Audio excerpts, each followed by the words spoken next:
Hello friends, welcome to Premier Institute of Science.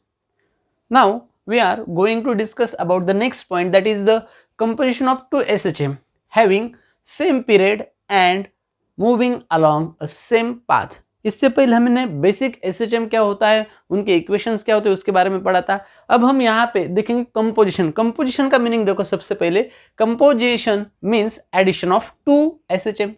हमें दो SHM को ऐड करना है। समझो हमारे पास पहला एक SHM होगा जिसका कुछ इक्वेशन लिखेंगे, then we have another second SHM, उसका भी इक्वेशन लिखेंगे एंड दोनों इक्वेशन को हमें ऐड करना है। लेकिन उसके लिए हमने बेसिक कंडीशन क्या रखा, सबसे पहला जो कंडीशन था that is the same period, यानी कि दोनों का टाइम पीरियड सेम होगा। टाइम पीरियड सेम यानी कि दोनों का एंगुलर वेलोसिटी या तो फिर जिसे हम फ्रीक्वेंसी कहेंगे, एंगुलर फ्रीक्वेंसी भी सेम हो जाएगा, क्योंकि अगर ओमेगा सेम रहा तो ही टाइम पीरियड सेम होने वाला है।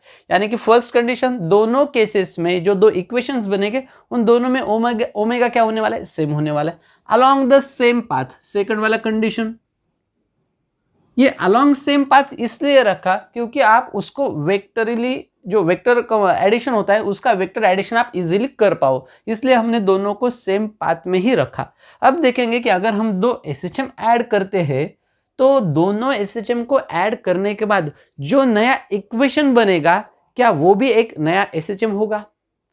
अगर वो नया SHM होगा तो उसमें एम्पलीट्यूड कितना होगा, उसका इक्वेशन क्या होगा, और उस टाइम पे जो डिस्प्लेसमेंट होगा, जो फेज एंगल होगा, उनके बारे में हमें इस इक्वेशन में पढ़ाई करनी है। ठीक है, तो उससे पहले जिन बच्चों का मैथ्स नहीं है उनके लिए ये दो फॉर्मूले याद होना बहुत कंपलसरी है। सबसे पहले साइन A प्लस बी, तो इसका फॉर्मूला होता है sine A dot cos B plus sine B dot cos A. तो ये फॉर्मूलेज उन बच्चों को लर्न करना है जिनका मैथ्स बहुत वीक होता है, क्योंकि यही फॉर्मूले हम इसमें नंबर ऑफ टाइम्स यूज करने वाले। कॉस A प्लस बी, सिर्फ कॉस में याद रखना है कि अगर यहाँ पे प्लस होता है तो इक्वेशन में माइनस हो जाएगा। Cos A cos B minus sine A dot sine B। तो बस ये दो फॉर्मूले आपको याद रखना है। इसका कॉन्वर्स यूज करेंगे या तो फिर स्ट्रेट फॉरवर्ड हम यूज करेंगे। अब इसके लिए हम ले लेंगे दो इक्वेशंस। ठीक है, तो हम कंसिडर करने वाले दो equations, first equation for first SHM and second equation for second SHM। Now first equation of SHM is written as x1 is equals to a1 sine omega T plus phi. जो initial phase होगा उसे हम phi1 consider करेंगे। जब displacement, पहला जो SHM था उसका जब डिस्प्लेसमेंट x1 होगा उस टाइम उस पार्टिकल का जो एम्पलीट्यूड होगा उसे हमने कंसिडर किया a1। जो भी टाइम पीरियड या तो फिर फ्रीक्वेंसी होगी that is omega and initial phase phi1। Okay, now second SHM, the displacement x2 is given as a2 sine omega T plus phi2। देखो इन दोनों इक्वेशंस में a1 a2 are the amplitudes which are different, omega remains same in both equation which indicates that there is a same time period and दोनों equation x के format में दोनों भी plus है, यानी कि both waves travelling in the x direction. दोनों का इनिशियल फेज अलग अलग हो सकता है, उसका हमने phi1 phi2 से रिप्रेजेंट किया। अब हम दोनों का कॉम्बिनेशन ले लेंगे। जैसे दोनों का कॉम्बिनेशन लेते हैं एक नया SHM बनेगा, उसे रिप्रेजेंट करेंगे हम कैपिटल यहाँ पे x से, x इक्वल्स टू, और वेक्टर फॉर्म में हम इसे ऐड कर सकते हैं x1 प्लस x2। अब यहाँ पे हम इनके वैल्यूज रख देंगे, a1 sine omega T plus phi1 plus a2 sine omega T plus phi2। ठीक है, तो अब हमें इन पूरे मैथमेटिकल स्टेप्स ही होंगे, इनको अब हमें एक्सपांड करना है।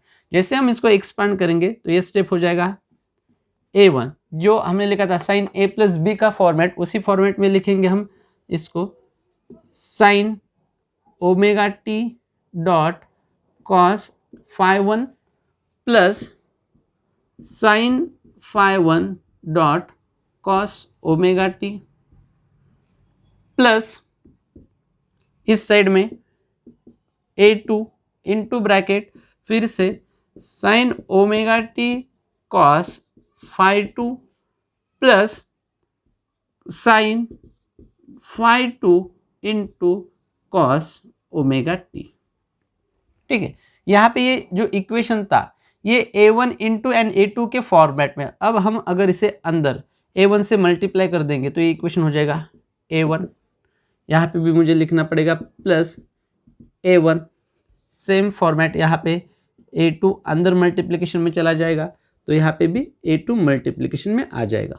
ठीक है, नाउ अब इस पूरे इक्वेशन में जो एम्पलीट्यूड था a1, a2 and phi1, phi2, these are the constant. ये पूरा कांस्टेंट टर्म है, ये चेंज नहीं होगा पूरे इक्वेशन में। तो इस पूरे इक्वेशन में वेरिएबल यानी कि जो चेंज होने वाला क्वांटिटी क्या है, that is the omega T. Omega T जो होगा इट इज वेरिंग क्वांटिटी। अगर ये वेरी होता है तो हम इसे सेपरेट निकाल लेंगे और जो कांस्टेंट है उनके टर्म को हम सेपरेट कर देंगे। तो देखो यहाँ पे a1, a2, phi1, phi2 these are the constant. Hence varying condition क्या है, सिर्फ ओमेगा टी ही चेंज हो रहा है, बाकी के जितने भी टर्म्स है इस इक्वेशन में वो कांस्टेंट है। तो अब हम क्या करेंगे कि जो भी कांस्टेंट एंड वेरिंग टर्म है इन दोनों को सेपरेट करने की कोशिश करेंगे। देखो अब देखो यहाँ पे ओमेगा टी और यहाँ पे भी साइन के साथ ओमेगा टी, तो ये पूरा टर्म हम इस पूरे टर्म से ओमेगा टी को कॉमन निकालेंगे। यहाँ पे कॉस ओमेगा टी यानी कि इस पूरे इक्वेशन से फिर हम कॉस ओमेगा टी को कॉमन निकालेंगे। देखो यहाँ पे अगर हम लिख देते हैं तो x इक्वल्स टू इक्वेशन हो जाएगा a1 cos phi one plus A वाला term a2 cos phi to और हमने कॉमन लिया था sign omega T, so sine omega T is out of the bracket. अब प्लस ये वाला प्लस, यहाँ पे जो प्लस था ये वाला प्लस बड़ा, ये एक टर्म हो गया पूरा सेपरेट।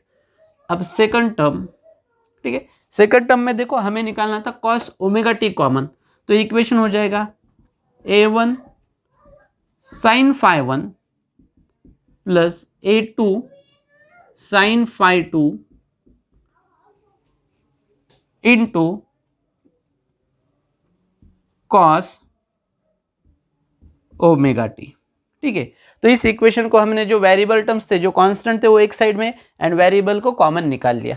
अब देखो बेसिकली यहाँ पे पूरा equation a1 a2 and cos के फॉर्म में, यहाँ पे पूरा equation a1 a2 and sine के फॉर्म में। तो all these are the constant, क्योंकि a1 कांस्टेंट है, phi1 constant, a2 constant, phi2, तो ये पूरा टर्म कांस्टेंट हो जाएगा। तो इसको हम एक डिनोट कर देंगे, इसको डिनोट करने के लिए हम एक फैक्टर यूज कर लेंगे। Similarly a1 sin phi1 and a2 sin phi2 को डिनोट करने के लिए भी हम एक फैक्टर यूज कर लेंगे। तो देखो a1 a2 ये एम्पलीट्यूड है तो इनका रिजल्टेंट एम्पलीट्यूड डिनोट होगा r से, एंड जो फाई था इस फाई को जो रिजल्टेंट एंगल बनेगा उसको हम डेल्टा से रिप्रेजेंट करेंगे। So r cos delta equals to represent करेंगे हम a1 cos phi1 plus a2 cos phi2। So a1 cos phi1 plus a2 cos phi2 is replace by r cos delta. इसमें से phi1 and phi2 का जो भी angle बनेगा constant में उसको हमने कंसीडर किया डेल्टा, a1 a2 जो एम्पलीट्यूड्स थे उनको हमने कंसीडर किया r। तो सिमिलरली यहाँ पे जो टर्म है इसको हम रिप्रेजेंट करेंगे r sine delta equals to a1 sine phi1 plus a2 sine phi2। So हमारा जो इक्वेशन हो जाएगा x इक्वल्स टू का, अब देखो यहाँ पे x इक्वल्स टू इक्वेशन हो जाएगा x इक्वल्स टू जो a1 cos phi1 plus a2 cos phi2 था इसे लिखेंगे r cos डेल्टा।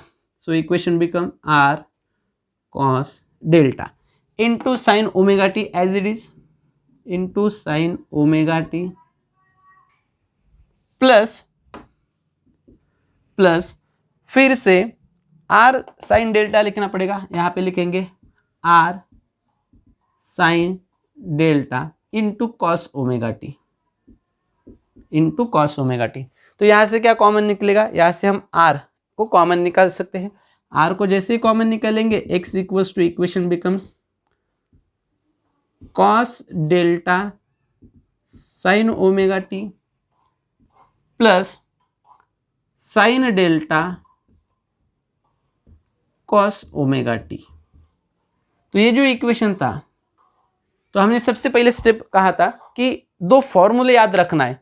इनिशियली जो फॉर्मूला था इसका एक्सपांशन किया, अब ये एक्सपांडेड फॉर्म है, इसको हम शॉर्ट फॉर्म में लिखेंगे तो ये इक्वेशन हो जाएगा। दिस वाला लास्ट इक्वेशन को हम लिख सकते हैं। अब देखो x equals to as it is r and cos sine omega T into cos delta plus cos omega T sine delta, इसको हम लिख सकते हैं sine omega T plus delta.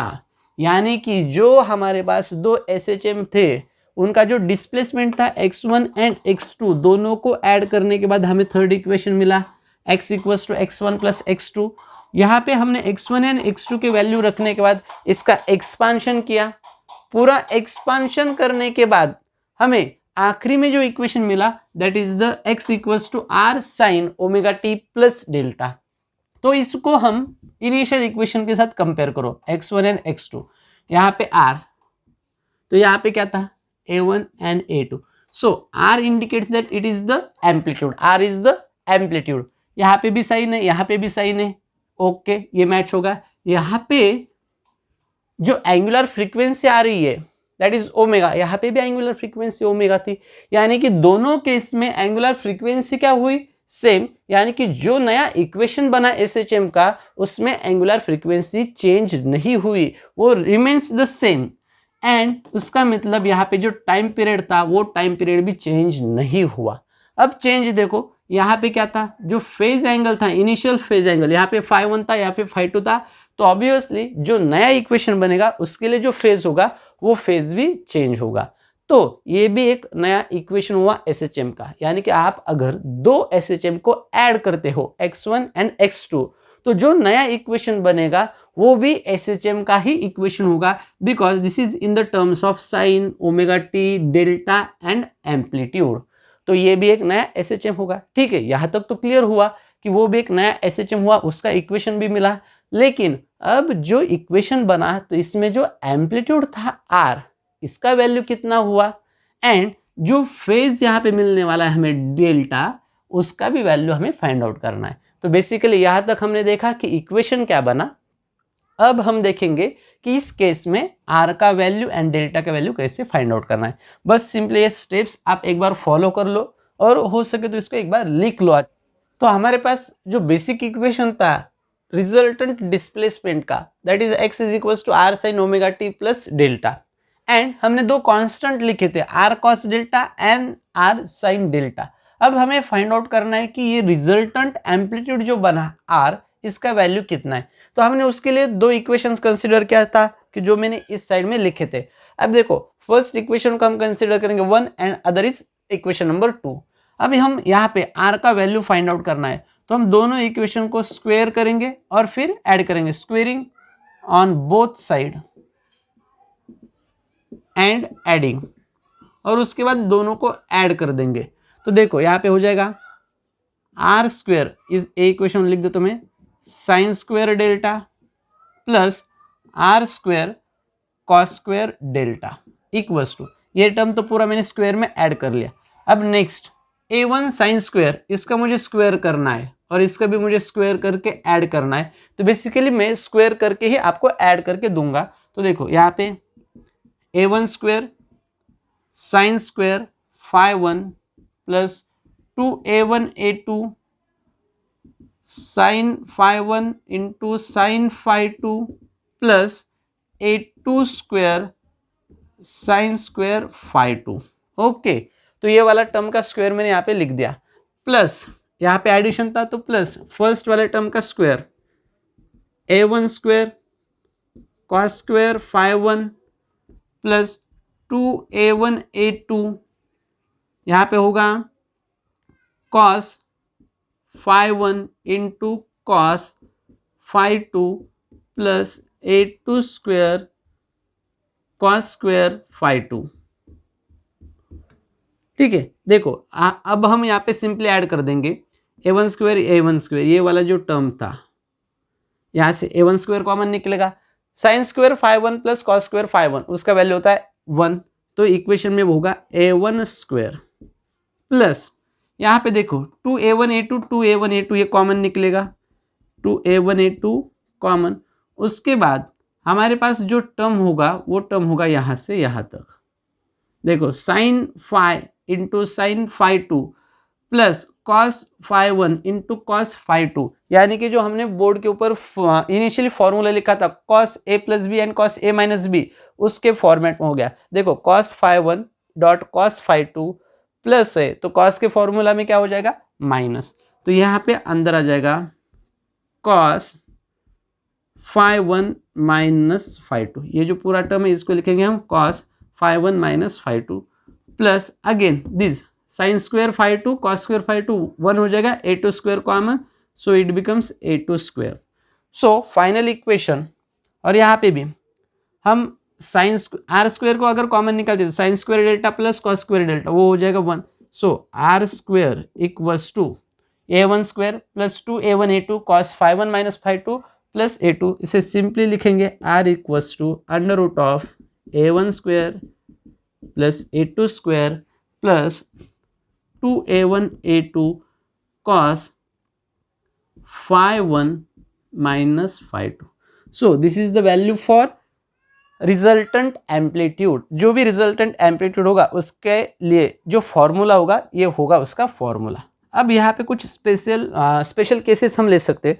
First case consider करेंगे, if theta one minus theta two equals to 0, दोनों का same phase होगा तो phi one minus phi two क्या हो जाएगा 0, सो कॉस 0 कितना हो जाएगा 1, और कॉस 0 का वैल्यू 1, यानी कि ये हो जाएगा a1 square plus a2 square plus 2a1 a2, that is it becomes a1 plus a2, okay, it becomes a1 plus a2, so r equals to a1 plus a2, ये होगा इक्वेशन। और इसे हम लिख सकते हैं 2a1 if a1 equals to a2, ठीक है।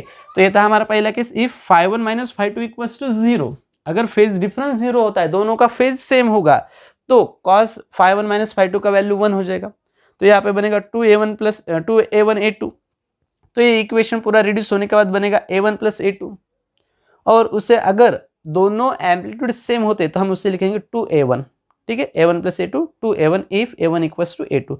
ये था फर्स्ट केस। अब second case, if theta one minus theta two equals to 90, the phase difference is of 90 degree.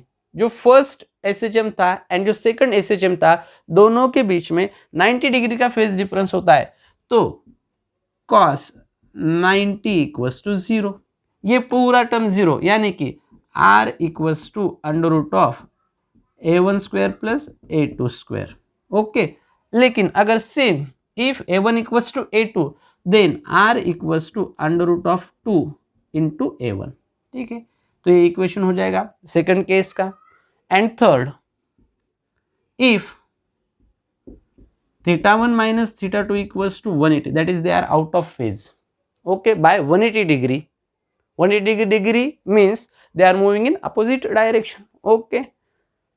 अब देखो इस केस में cos 180 का वैल्यू -1, तो ये इक्वेशन हो जाएगा माइनस में a1 square plus a2 square minus 2a1 a2, okay. और इक्वेशन में हम लिखेंगे r equals to a1 minus a2 and if a1 and a2 are equal then r equals to 0, तो ये पूरा हो जाएगा 0। तो this is the basic condition for the resultant amplitude of composition of 2 SHM। तो यहाँ पे हमने जो रिजल्टेंट एम्पलीट्यूड होता है उसको किस तरह से कैलकुलेट करना है, इसका पूरा डिटेल में थ्योरी देख लिया। अब एक ही पॉइंट बचा है कि इस डेल्टा को कैसे फाइंड आउट करना है। अगर ये पूरे स्टेप क्लियर है तो ये भी बहुत सिंपल पॉइंट है कि डेल्टा को किस तरह से फाइंड आउट करना है। देखेंगे अब how to find out the value of delta. So initially हमने जो दो कांस्टेंट के इक्वेशन कंसिडर किए थे उन्हीं को आगे चला के हम डेल्टा का वैल्यू फाइंड आउट कर सकते हैं। तो यहाँ पे हमारे पास दो इक्वेशन है, equation number 1 and equation number 2, and we have to find the value of delta. देखो यहाँ पे डेल्टा है, कॉस के साथ भी साइन के साथ भी, most of the time physics में इस तरह के इक्वेशन बहुत बार आते हैं। इस तरह का इक्वेशन हमने फर्स्ट चैप्टर में भी देखा था, circular motion that is rotational motion में जब कोई भी व्हीकल कर्व रोड के ऊपर ट्रैवल हो रहा था तो उसका एंगल कितना रखा जाए, सिमिलर इसी फॉर्मेट में था। तो इक्वेशन नंबर जो 2 था, equation 2 is divided by equation 1।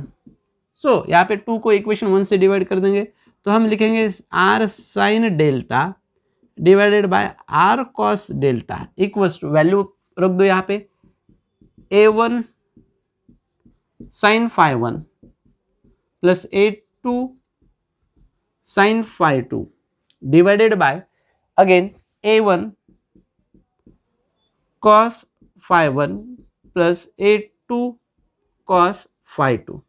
So here r get cancelled. Sin upon cos is represented as tan delta. So tan delta equals to, this equation is written as it is, and finally delta equals to tan inverse. यही equation यहाँ पे repeat कर देंगे, a1 sin phi 1 plus a2 sin phi 2 divided by a1 cos phi 1 plus a2 cos phi 2. सो यहाँ पे delta जो था, इस डेल्टा का इक्वेशन हम फाइंड आउट कर सकते हैं। तो बेसिकली इस पूरे लेक्चर में हमने क्या किया, ठीक है, सिंपली ये तो हो गया पूरा थ्योरेटिकली। सिंपली आप दिमाग पे जोर डाल के याद रखो कि हमने दो एसएचएम लिए, x1 is equals to a1 sine omega T plus phi 1, second equation लिया x2 is equals to a2 sine omega T plus phi 2। दोनों इक्वेशन को हमने कंबाइन किया। दिस प्रोसेस को कहते हैं that is the composition of SHM. तो हमने दो एसएचएम का कंपोजिशन किया, तो उसको हम रिप्रेजेंट करेंगे, तो नया एसएचएम बनेगा। वो हमें कैसे पता चला, जब हमने इक्वेशन फाइंड आउट किया तो यहाँ पे इक्वेशन बना था x equals to r sine omega T plus delta. तो ये इक्वेशन पूरा फर्स्ट जो इक्वेशन हमने कंसिडर किए थे उनके साथ मैच होता है, इसलिए हमने कहा कि दो एसएचएम को ऐड करने के बाद भी क्या बनता है, तो नया एसएचएम ही बनता है। तो उसमें हमें एम्पलीट्यूड फाइंड आउट करना था कि जो नया एसएचएम बना उसका एम्पलीट्यूड कितना होता है और उसका जो फेज होता है, इनिशियल फेज, वो क्या होता है। तो उसके लिए हमने x1 प्लस x2 दोनों को ऐड किया। जैसे ही ऐड किया तो जो फॉर्मूलेस थे, मैथमेटिकल स्टेप्स, उनको आपको सिर्फ फॉलो करना है। जो sine omega T plus phi 1 था and sine omega T plus phi 2 था, इसको आपको सिर्फ एक्सपांड करना है। जैसे आप इसको एक्सपांड कर देते हो तो एक नया इक्वेशन बनेगा जिसके अंदर a1 a2 phi 1 phi 2 this are the constant. तो इसमें चेंज क्या हो रहा था, तो इसके अंदर चेंज हो रहा था ओमेगा टी, इसलिए हमने ओमेगा टी को कांस्टेंट ले लिया। जैसे ओमेगा टी को आप कांस्टेंट लेते हो तो वहाँ पे दो टर्म्स बनेंगे, first in the terms of sine omega T and other in terms of cos omega T. दोनों को सेपरेट करने के बाद आपको दो कांस्टेंट लेने, r cos delta and r sine delta. तो फिर a1 cos phi 1 plus a2 cos phi 2 into जो साइन ओमेगा टी था, इट इज रिप्रेजेंटेड है r cos delta into sine omega t. Similarly second के लिए वही step follow करना है। फिर ये स्टेप्स फॉलो करने के बाद जो रिडक्शन होता गया, तो उस रिडक्शन को हम लिखेंगे लास्ट में x equals to r sine omega T plus delta के फॉर्म में। तो फिर हमें r का वैल्यू फाइंड आउट करना। r का वैल्यू फाइंड आउट करने के लिए हम इन दोनों इक्वेशंस का क्या करेंगे, स्क्वायर कर लेंगे। स्क्वायर करने के बाद फिर से वही कटप्पा होने वाला है, एक दूसरे को जो काटता है वो लिखते जाएंगे और आखिरी में इक्वेशन बना, उसके अंदर हमें r का वैल्यू मिला under root of a1 square plus a2 square plus 2a1 a2 cos phi 1 minus phi 2। जैसे हम इस इक्वेशन के ऊपर आते हैं तो हमारे पास तीन केसेस हो गए। अगर phi 1 माइनस phi 2 0 रहा, phi 1 माइनस phi 2 90 डिग्री रहा and phi 1 minus phi 2 equals to 180 degree, same phase, out of phase by 90 degree, out of phase by 180 degree, तो तीनों इक्वेशंस के फिर से वैल्यू निकाल लेंगे। एंड लास्ट, अगर दोनों एम्पलीट्यूड सेम होते हैं a1 equals to a2, then और तीन कंडीशंस बनेंगे, उनको हमने लिख दिया। And then lastly to find out the value of delta, that is initial phase of resultant SHM at displacement x। तो इस डेल्टा को कैलकुलेट करने के लिए हमने क्या किया, इक्वेशन 2 डिवाइडेड बाय इक्वेशन 1। जैसे 2 को 1 से डिवाइड करेंगे तो सिर्फ tan के फॉर्म में आ जाएगा, वहाँ पे इनवर्स लेना है, डेल्टा इक्वल्स tan इनवर्स है। सो ये बहुत ही सिंपल लॉजिक था। नाउ नेक्स्ट देखेंगे हम अब सिंपल पेंडुलम के बारे में। Now we are going to discuss about simple pendulum. तो देखेंगे कि सिंपल पेंडुलम क्या होता है। इससे पहले हमने बात किया था कोनिकल पेंडुलम का रोटेशनल मोशन में, जिसके अंदर एक पेंडुलम रिवॉल्व होता है और वो करता है हॉरिजॉन्टल सर्कल, तो उसे हमने कहा था कोनिकल पेंडुलम। तो अब यहाँ पे बात करेंगे सिंपल पेंडुलम क्या होता है। अगर हम देखेंगे कि एक कोई रिजिड सपोर्ट है and we are attaching a string to this rigid support. समझो कि हमने एक स्ट्रिंग लिया जिसका लेंथ था L। अब ये जो स्ट्रिंग होगा ये होगा इनिशियली मासलेस स्ट्रिंग कि जिसका मास निग्लिजिबल होगा। सेकंड ये होगा एक इनएक्सटेंसिबल स्ट्रिंग कि जिसके अंदर कुछ भी एक्सटेंशन नहीं होगा। तो अगर हम ऐसे स्ट्रिंग को एक मास अटैच करते हैं, heavy mass, this heavy mass is called as bob. जो यहाँ पे हेवी मास होगा इसे हम कहेंगे बॉब, तो इसे कहेंगे हम सिंपल पेंडुलम। अब सिंपल पेंडुलम में हमने लेंथ कंसीडर किया, हेवी मास कंसीडर किया कि जिसका मास होगा m। समझो इस मास को हमने कुछ डिस्प्लेस किया एंड डिस्प्लेस करने के बाद इसका जो एम्पलीट्यूड बनेगा वो एम्पलीट्यूड हम अगर थीटा कंसीडर करते हैं तो ये डायग्राम कुछ इस तरह से हो जाएगा। समझो हमने यहाँ पे इस कंडीशन पे कंसीडर किया कि ये वाला इसका एम्पलीट्यूड था एंगुलर थीटा, इस तरह से। तो यहाँ पे वेट एक्ट होगा डाउनवर्ड, दैट इज mg, और यहाँ पे जो एंगुलर डिस्प्लेसमेंट हुआ दैट इज एम्पलीट्यूड, इसे कहेंगे हम थीटा। सेम लेफ्ट डायरेक्शन में भी कंसीडर करेंगे। So these are the extreme positions attend by bob. तो यहाँ पे भी हम एज्यूम करेंगे कि जो लेंथ होगा it should be a very long. जब हम सिंपल पेंडुलम का कैलकुलेशन करना है कोई भी पार्ट का, तो इसका लेंथ बहुत ज़्यादा कंसीडर करेंगे एंड जो angular displacement that is the amplitude जो कहलाता है थीटा, इसको हमें वेरी स्मॉल कंसीडर करना है, तो ही हम आगे की कैलकुलेशन कर सकते हैं। अदरवाइज ये एसएचएम नहीं करेगा। बाकी प्रॉब्लम कुछ नहीं, क्योंकि हमें ये बताना है कि जो सिंपल पेंडुलम होता है इसका मोशन एसएचएम होता है, तो ये एंगल होगा लेस देन 10 डिग्री। अगर ये एज्यूम्पशन करेंगे तो ही हम आगे के इक्वेशन को प्रूव करेंगे। अब देखो यहाँ पे जो मास था mg, it is acting in downward direction. तो ये mg को बैलेंस कौन कर रहा है, इसके लिए हम इस mg को दो पार्ट में स्प्लिट करेंगे, वन अलोंग द स्ट्रिंग। सो यहाँ पे भी एंगल हो जाएगा theta. So this becomes mg cos theta, और ये वाला हो जाएगा इस डायरेक्शन में mg sin थीटा। यानी कि this mg is broken into two components, mg sin theta and mg cos theta. तो mg cos theta is along the string, तो इसको बैलेंस करेगा स्ट्रिंग में जो टेंशन प्रोड्यूस होगा that tension. So mg cos theta is balance by this tension. Now अब यहाँ पे देखना पड़ेगा कि इस mg sin थीटा को कौन बैलेंस कर रहा है। तो देखो बेसिकली मैं अगर साइड में एक डायग्राम बनाता हूँ, तो this is tension downward mg sin theta, sorry mg cos theta, and towards the left is mg sin theta. तो यहाँ पे tension is balancing this mg cos theta, तो इस साइड में भी कोई तो भी होना चाहिए जो इस mg sin थीटा को बैलेंस करता है। तो यहाँ पे mg sin थीटा का डायरेक्शन देखो, mg sin थीटा किस डायरेक्शन में जा रहा है, टुवर्ड्स द मीन पोजीशन, और बॉडी का डिस्प्लेसमेंट कहाँ हुआ, away from the mean position, यानी कि force and displacement are in opposite direction. तो इस केस में हम कंसिडर करेंगे कि यहाँ पे जो डिस्प्लेसमेंट हुआ इट शुड बी x। तो x डिस्प्लेसमेंट इस डायरेक्शन में हुआ और फोर्स किस डायरेक्शन में जा रहा है, टुवर्ड्स द मीन पोजीशन। तो mg sin theta means restoring force. So we are writing that restoring force equals to mg sin theta. अब देखो ये रिस्टोरिंग फोर्स किस डायरेक्शन में जा रहा है, टुवर्ड्स द मीन पोजीशन, और डिस्प्लेसमेंट कहाँ हुआ, away from the mean position, इसलिए इसको लिखेंगे minus restoring force F equals to minus mg sin theta. अब वो भी देखेंगे कि माइनस कैसे आता है आगे चल के, mg sin थीटा। अब देखो as theta is very small, so we can write F equals to mg theta.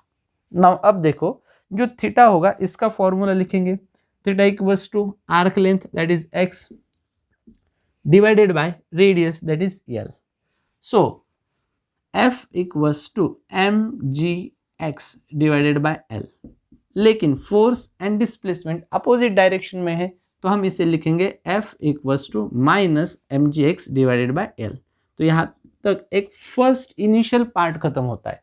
अब देखो इस केस में मास, acceleration due to gravity and L are the constant. So we can write F is directly proportional to minus x. So these indicate that इस तरह सा equation जो हमने यहाँ पे डिराइव किया, ऐसा ही इक्वेशन हमें मिला था स्टार्टिंग में, ऑसिलेशन के स्टार्टिंग में. वहाँ पे हमने कहा था अगर फोर्स डिस्प्लेसमेंट को डायरेक्टली प्रोपोर्शनल होता है एंड वहाँ पे ये निगेटिव साइन होता है तो ये जो पाथ ट्रैवल करने वाला है it is called as SHM. SHM का कंडीशन क्या है कि force is directly proportional to the displacement. यानी कि सिंपल पेंडुलम जो हमने कंसीडर किया था यहाँ पे ये परफॉर्म कर रहा है SHM. तो यहाँ तक हमने इसको प्रूव किया.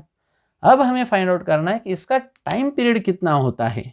अगर ये सिंपल पेंडुलम है तो इसका टाइम पीरियड कितना होगा.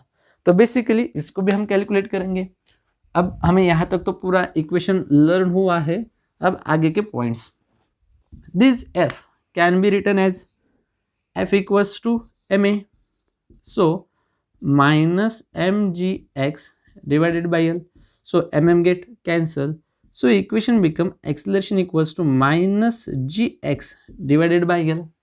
Now यहाँ पे अगर x को हम डिवाइडेशन में ले जाएंगे एक्सेलरेशन के साथ, so it equation becomes acceleration per unit displacement equals to minus g divided by l.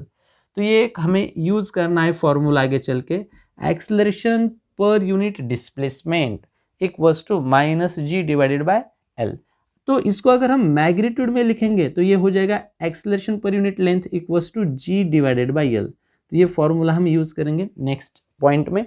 अब देखो बेसिकली यहाँ तक तो एक सेक्शन हो गया. अब time period t, time period t equals to formula 2π upon omega. इस ओमेगा को हम आगे चल के लिख देते हैं acceleration per unit displacement, under root of acceleration per unit displacement. जो स्टार्टिंग का लेक्चर था हमारा सेकंड थर्ड लेक्चर, उसमें हमने देखा था कि ओमेगा एंगुलर फ्रीक्वेंसी को किस तरह से एक्सेलरेशन पर यूनिट डिस्प्लेसमेंट लिखा जाता है. लेकिन एक्सेलरेशन पर यूनिट डिस्प्लेसमेंट का फॉर्मूला क्या है, g by l. So it becomes 2π under root of g divided by l. So by rearranging we get time t equals to 2π into under root of l divided by g. सो ये हो गया final formula for the time period of simple pendulum. अब यहाँ पे देखो time period of simple pendulum t equals to 2π into under root of l by g. यानी कि जो सिंपल पेंडुलम होता है इसका टाइम पीरियड डिपेंड किसके ऊपर है, that is the square root of length. जितना इसका लेंथ ज़्यादा होगा स्ट्रिंग का उतना टाइम पीरियड बढ़ेगा. Second, it is inversely proportional to the square root of acceleration due to gravity. अब थर्ड थिंग कि आपने यहाँ पे अगर मास को बढ़ाया या फिर घटाया तो इसका असर टाइम पीरियड पे क्या होगा. समझो यहाँ पे इनिशियली मास 5 kg था, इसको बढ़ा के आपने 10 kg किया, तो इसके वजह से इसका टाइम पीरियड में क्या चेंज होगा. बहुत सारे बच्चों को लगता है नहीं अब मास तो हेवी हुआ तो टाइम कम हो जाएगा. लेकिन देखो टाइम का जो फॉर्मूला है it is 2π into under root of l by G. यानी कि इस फॉर्मूले में मास का टर्म ही प्रेजेंट नहीं है, the term of mass is absent. यानी कि time period does not depend upon this mass. इस मास के ऊपर टाइम पीरियड डिपेंड ही नहीं होगा. तो ये थे basic important points related to the time period t. अब सेकंड कि एम्पलीट्यूड, जो भी एम्पलीट्यूड है एम्पलीट्यूड के ऊपर डिपेंड है क्या. तो देखो यहाँ पे एम्पलीट्यूड का टर्म भी एब्सेंट है, इसलिए टाइम पीरियड जो होगा सिंपल पेंडुलम का it is not depend on mass and not depend on the amplitude. So these are the basic points related to the simple pendulum. Basically हमने simple pendulum में time period का formula निकाला 2π under root of l by G. Okay, यहाँ से अगर हम इसको लिख देंगे फ्रीक्वेंसी निकालना होगा तो T is replace bye 2 pi n equals to 2 pi into under root of L by G. So 2 pi get cancelled. So equation for frequency becomes under root of L by G. तो ये equation हो गया basic frequency के लिए. Now अब next point होगा seconds pendulum which is known as seconds pendulum. अब इसका भी मीनिंग देखेंगे कि इसका मीनिंग क्या होता है. अगर कोई भी सिंपल पेंडुलम है एंड इस सिंपल पेंडुलम का जो टाइम पीरियड होता है ये टाइम पीरियड अगर 2 सेकंड का होता है, यानी कि फॉर सिंपल पेंडुलम अगर t equals to 2 seconds, then that pendulum is called as seconds pendulum. अब देखो इसका भी बेसिक इक्वेशन होगा. हमारे पास टाइम है, time t equals to 2 seconds. So 2 equals to 2 pi into under root of L by G. तो यहाँ पे 2 get cancel. So 1 divided by pi equals to under root of L divided by ji. So 1 upon pi square equals to L divided by g. तो यहाँ से आपको अगर gravity पता होगी तो आप 2 सेकंड का टाइम पीरियड आने के लिए उस पेंडुलम का लेंथ कितना रखना चाहिए उसका इक्वेशन कैलकुलेट कर सकते हैं. So L equals to G divided by pi square. अगर किसी भी प्लैनेट के ऊपर आपको सिंपल पेंडुलम फॉर्म करना होगा कि जिसका टाइम पीरियड 2 सेकंड है तो उसके लिए फॉर्मूला होगा L equals to G divided by pi square. तो ये एक बेसिक टर्म थी दैट इज सेकंड्स पेंडुलम.